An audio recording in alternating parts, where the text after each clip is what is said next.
नमस्कार, आपका स्वागत है। मैं हूं सौरभ शर्मा और आपको बताते हैं आज की बड़ी खबर के बारे में।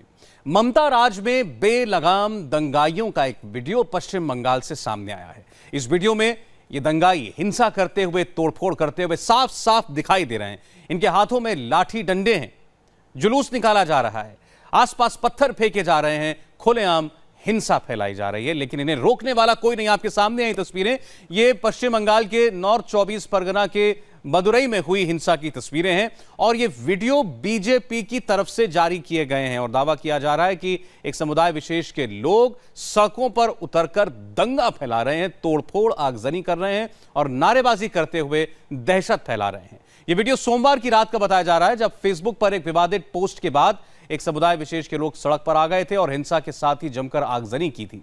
सांप्रदायिक हिंसा के दौरान पुलिस की 6 गाड़ियां जला दी गई थी। बीजेपी का दावा है कि पुलिस के सीनियर अफसरों के साथ मारपीट भी की गई, लेकिन इसके बावजूद कोई दंगाई गिरफ्त में नहीं लिया गया।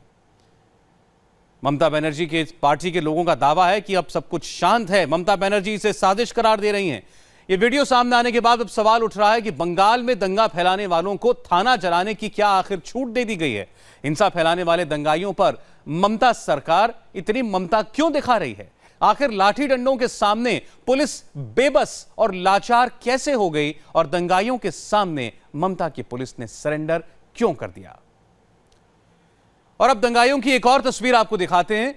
इसमें आप देखेंगे कि दंगा कर रही भीड़ कैसे आसपास की दुकानों पर, घरों पर पथराव कर रही है। इनके हाथों में भी डंडे हैं। खुलेआम सड़क पर दहशत मचाते हुए सैकड़ों की तादाद में लोग आगे बढ़ते जा रहे हैं, लेकिन आपको इस तस्वीर में कहीं भी पुलिस नजर नहीं आएगी, एक भी पुलिसकर्मी नजर नहीं आएगा। यानी इन्हें रोकने के लिए वहां कोई बंदोबस्त नहीं है, सिर्फ दंगाई हैं और हिंसा फैलाने की इन्हें पूरी छूट है। और आइए अब तीसरे वीडियो को भी आप देख लीजिए। पश्चिम बंगाल की हकीकत दिखाता हुआ यह वीडियो भी आपके सामने, जिसमें सैकड़ों का हुजूम जुलूस की शक्ल में सड़क पर निकलता हुआ दिखाई दे रहा है। ये खुले आम आगे बढ़ रहे हैं, हाथों में लाठी डंडे लिए हुए, लेकिन इन्हें भी रोकने वाला कोई नहीं। और आगे आपको हम सुनाएंगे उन लोगों की बात जो इस हिंसा के शिकार हुए, जिन्होंने इस भीड़ को अपनी तरफ आते हुए देखा, लेकिन वो लाचार बस अपने घरों में दुबके रहे। ये पश्चिम बंगाल में हाल ही में हुई हिंसा की तस्वीरें आपके सामने हैं। आपको बता दें कि सब शुरुआत हुई थी एक नाबालिग लड़का, 18 साल का एक लड़का जो 11वीं क्लास में पढ़ता है, उसने फेसबुक पर एक आपत्तिजनक पोस्ट की, जिसके बाद एक समुदाय के लोग भड़क गए। लोग अपने घरों से बाहर निकले और इनकी मांग थी कि उस शख्स को, उस लड़के को फांसी की सजा दी जाए। पुलिस ने उस लड़के को गिरफ्तार भी कर लिया, लेकिन तब भी यह हिंसा नहीं थमी।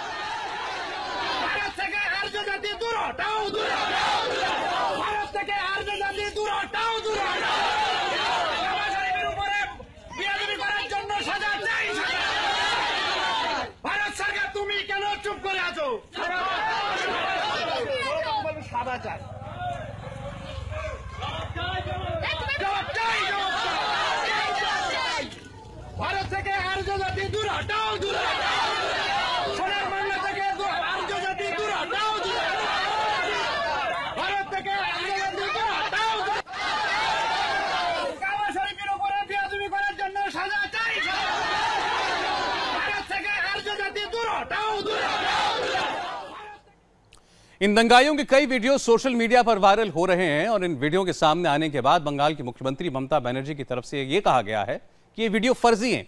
जवाब में बीजेपी के बंगाल प्रदेश अध्यक्ष ने ममता बनर्जी को वीडियो फर्जी साबित करने का खुला चैलेंज दे दिया। इसमें देखिए बंगला में बात की जा रही है, ये भाषण भी हो रहा है। हाँ। ये क्या आपने सुना है क्या बोल रहा है? ये जिस तरह का भड़काऊ भाषण था, इसके बारे में क्या कहना है? नहीं, ये तो वास्तव है, ये वीडियो हमने भी दिखाया है। हाँ। ये वीडियो वहीं से आ रहा है और इसके कारण परिस्थिति हाथ के बाहर जा रहा है। मेरा कहना है, कोई फेसबुक में पोस्ट किया है तो उसको पकड़ना चाहिए, वैसे उसके अगेंस्ट में जो भड़का रहे हैं उनको भी पकड़ना चाहिए, उसके खिलाफ व्यवस्था लेना चाहिए। ये लगातार वहाँ इस प्रकार भड़काऊ जुलूस निकल रहा है और प्रोग्राम हो रहा है, पुलिस के सामने हो रहा है, या तो पुलिस डरा हुआ है या तो भागा हुआ है। एसपी खुद जाके हॉस्पिटल में भर्ती है। यहाँ चीफ मिनिस्टर का कोई पहुंच नहीं है, सरकार की कोई उपस्थिति नहीं है और और वो अपना यहाँ गवर्नर के पीछे पड़े हैं। क्यों ये मामला को आगे उजागर किया, क्यों प्रश्न उठाया जा रहा है? सेंट्रल फोर्स BSF आई है, उसको भी जगह खाली मेन रोड में है, जहां अंदर अंदर हिंसा हो रहा है वहां कोई नहीं पेट्रोलिंग कर रहा है, इसलिए वो काबू में नहीं आ रहा है। पाकिस्तानी झंडा और आर्य जाति गो बैक, आर्य जाति भारत छाड़ो, इस प्रकार स्लोगन लग रहा है। ये सब बंद नहीं होगा तो उसका रिपरकशन होना स्वाभाविक है। इसलिए जहां 0 पॉइंट है, जहां गड़बड़ हो रहा है, वहां सरकार का पहुंच नहीं है, वहां कोई कंट्रोल नहीं है उनका। तो वो खाली दूसरे पार्टी का मुंह बंद करना और यहां से लोगों को दूसरे तरफ मोड़ने का प्रयास कर रहे हैं। वास्तव जो परिस्थिति है और जो समस्या है उस पर उनका कोई काबू नहीं है। दिलीप जी, कुछ पुलिस वालों से हम लोगों की बात हो रही थी, वो ऑफ रिकॉर्ड कह रहे थे कि इनिशियली उन लोगों को कहा गया था कि कुछ काम ना करें, कुछ एक्शन ना ले। क्या आपको लगता है इसके वजह से जो सिचुएशन है, वो परिस्थिति और भी क्रिटिकल बन गई? ये भी हमको मालूम है और वीडियो भी है। पुलिस खड़ी है, उसके सामने दुकान लूटा जा रहा है, गाड़ी पर आग लगाया जा रहा है। ये सब हुआ है। पुलिस बोले हम क्या करेंगे, हमारे पास बंदूक नहीं है। तो पुलिस को भी मारा गया, पीटा गया, पुलिस भाग के वहां से निकल गया जब प्रेशराइज किया हम लोगों ने। सफिशिएंट नहीं है। दूसरा है कि जहां जहां काबू अब फैल गया है बहुत दूर दूर तक पूरा जिला में, वहां भी पुलिस का कोई कंट्रोल नहीं है, सबके सामने घटना हो रहा है।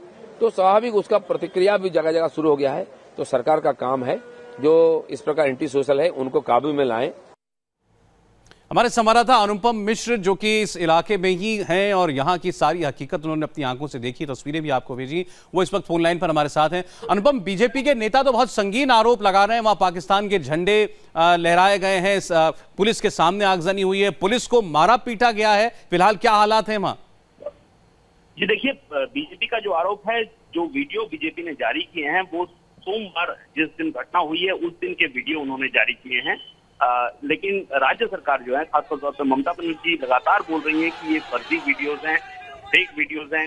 उनको ये भी बोल रही है कि पुराने वीडियोज हैं, वेरीफाइड नहीं है। बार बार वो ये बोल रही हैं और ये भी बोल रही है कि इन वीडियोज के जरिए, पिक्चर्स के जरिए हिंसा भड़काई जा रही है। लेकिन दूसरी तरफ बीजेपी ने आज चैलेंज दे दिया है ममता बनर्जी को, कहा है कि वो ये जो बोल रही है कि फर्जी वीडियो हैं, इनको साबित करके दिखाएं। तो स्थिति अभी देखिए, अभी हालात काबू में हैं नॉर्थ 24 परगना में। फिलहाल यहाँ पर चलिए, आप जो कह रहे हैं इन वीडियोस को लेकर के अलग अलग दावे बीजेपी के और तृणमूल कांग्रेस सरकार के हैं, ये वीडियो एक बार आप फिर देखिए, फिर बात करते हैं। ये है वो तस्वीरें जिनको लेकर विवाद है। देखिए कि सड़क पर लोगों का हुजूम निकला हुआ है और लगातार ये लोग पत्थरबाजी कर रहे हैं। घरों में इन्होंने तोड़फोड़ की, दुकानें जला दी गई, गाड़ियां जला दी गई, ऐसे दावे वहां किए जा रहे हैं। बीजेपी का यह कहना है कि उनके एक कार्यकर्ता की कल हत्या भी कर दी गई, जिसको पत्थरों से पीटा गया था। उस शख्स ने अब दम तोड़ दिया है। यानी बीजेपी की तरफ से कहा जा रहा है कि इसमें एक शख्स की मौत भी हो गई है। तृणमूल कांग्रेस सरकार, ममता बनर्जी सरकार का कहना है कि यह सब दरअसल साजिशन, झूठ फैलाया जा रहा है और ऐसे हालात वहां नहीं है, लेकिन हिंसा हुई इसमें कोई शक नहीं है। सवाल यही है कि आखिर दंगाई भीड़ को रोकने के लिए पुलिस प्रशासन क्यों लाचार और बेबस नजर आ रहा है। एक बार फिर अनुपम मिश्र के पास चलेंगे। अनुपम, सवाल वीडियो का भी नहीं है, हिंसा हुई या नहीं हुई, उस विवादित फेसबुक पोस्ट के बाद भीड़ बाहर निकली, जिसने तोड़फोड़ की, जिसने आगजनी की, जिसने पुलिस की गाड़ियां जलाई, ये सब कुछ हुआ या नहीं हुआ? जी देखिए, हिंसा जमकर हुई है, बिल्कुल हुई है। और जब हमने ग्राउंड रिपोर्ट की, वहां पर जाके पता किया यहाँ पर आके कि क्या मामला है, क्या माजरा है, तो 2-3 बातें जो स्पष्ट हो रही है कि पुलिस पहले दिन, जिस दिन हिंसा हुई उस दिन पुलिस की लापरवाही थी। पुलिस अगर चाहती या कोशिश करती तो उसी दिन इस हिंसा को रोका जा सकता था। लेकिन ऑफ द रिकॉर्ड कुछ पुलिस वाले ये भी बोल रहे हैं कि हमारे हाथ पांव बंधे हुए थे, हम कुछ भी नहीं कर सकते थे। तो एक तरह से आप कह सकते हैं कि ये राजनीतिक एक प्रेशर था पुलिस के ऊपर कि बहुत ज्यादा कड़ाई न बरती जाए, और इसके फलस्वरूप ही हिंसा और ज्यादा भड़क गई। पुलिस ने वहां लाठीचार्ज भी किया था हल्का सा, और जिस दिन सोमवार के दिन जुलूस जब निकला था, और उसके बाद ही अचानक हिंसा भड़की है। भदोरिया थाना के सामने ही सबसे ज्यादा जो झमेला हुआ था वहीं पे हुआ है।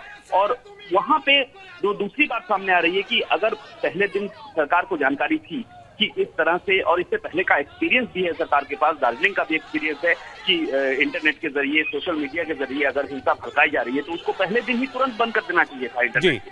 वो बंद नहीं किया गया। तो ये सरकार की जिम्मेदारी थी कि उस इंटरनेट को, जिसके जरिए वो बार बार आरोप लगा रही है कि हिंसा भड़काई जा रही है, उसको क्यों बंद नहीं किया गया। ये भी एक सवाल बीजेपी की ओर से उठाया जाए। वजह कोई भी हो, उकसावा कितना भी बड़ा हो, इस तरीके से दर्जनों की, सैकड़ों की भीड़ सड़क पर निकले, उसे आजादी हो, वो तोड़फोड़ करे, वो गाड़ियों में आग लगाए, वो पुलिस को मारे पीटे, ये अराजकता नहीं तो क्या है? और जवाब इसका देना होगा ममता बनर्जी सरकार को। शुक्रिया अनुपम आपका। अब एक और बड़ी खबर आपको बताते हैं। जर्मनी में होने वाले G20 शिखर सम्मेलन में प्रधानमंत्री नरेंद्र मोदी और चीन के राष्ट्रपति शी जिनपिंग के बीच अब मुलाकात नहीं होगी। चीन ने इन दोनों देशों के बीच मौजूदा तनाव को देखते हुए बैठक न होने का फैसला किया है। चीन के विदेश मंत्रालय की तरफ से कहा गया है कि तनाव भरे माहौल के बीच दोनों देशों के बीच द्विपक्षीय बातचीत नहीं हो सकती। जर्मनी के हैम्बर्ग में आपको बता दें 8 जुलाई से G20 सम्मेलन होने जा रहा है और इस वक्त दोनों देशों के बीच सिक्किम, भूटान और चीन की सीमा पर जबरदस्त तनाव है, जहां चीन का दावा यह है कि भारतीय सैनिक उसकी सीमा में दाखिल हो गए और भारत का कहना यह है कि वो चीन का नहीं बल्कि भूटान का इलाका है और भूटान के साथ भारत उसकी जमीन की, उसकी हितों की रक्षा करने के लिए प्रतिबद्ध है। एक बार फिर आपको बता दें G20 सम्मेलन में यह बैठक अब नहीं होगी। चीन ने कहा है कि या तो भारत की सेना सिक्किम बॉर्डर पर डोकलाम इलाके से पीछे हट जाए, वरना चीनी सैनिक उसे खदेड़ कर बाहर निकाल देंगे। दरअसल सिक्किम बॉर्डर पर पिछले 1 महीने से जारी गतिरोध के बाद चीन अब पूरी तरह बौखला चुका है। एक तरफ वो भूटान की सीमा में घुसपैठ करके वहां सड़कें बनाना चाहता है, दूसरी ओर भूटान की सुरक्षा के लिए तैनात भारत को धमका रहा है। इस बीच चीन की सेना भारत को डराने के लिए अब तिब्बत में एक बड़ा सैन्य अभ्यास भी कर रही है। अब हर किसी की नजर जर्मनी में G20 देशों के सम्मेलन पर लगी हुई थी, जहां पर मोदी और जिनपिंग आमने सामने होंगे। उम्मीद की जा रही थी कि दोनों शीर्ष नेता बैठकर इस मुद्दे का कोई हल निकाल लेंगे, लेकिन अब चीन ने इस उम्मीद पर भी पानी फेर दिया है। चीन की तरफ से कहा गया है कि मौजूदा माहौल में शी जिनपिंग और नरेंद्र मोदी के बीच 1-to-1 मुलाकात, द्विपक्षीय बातचीत नहीं हो सकती।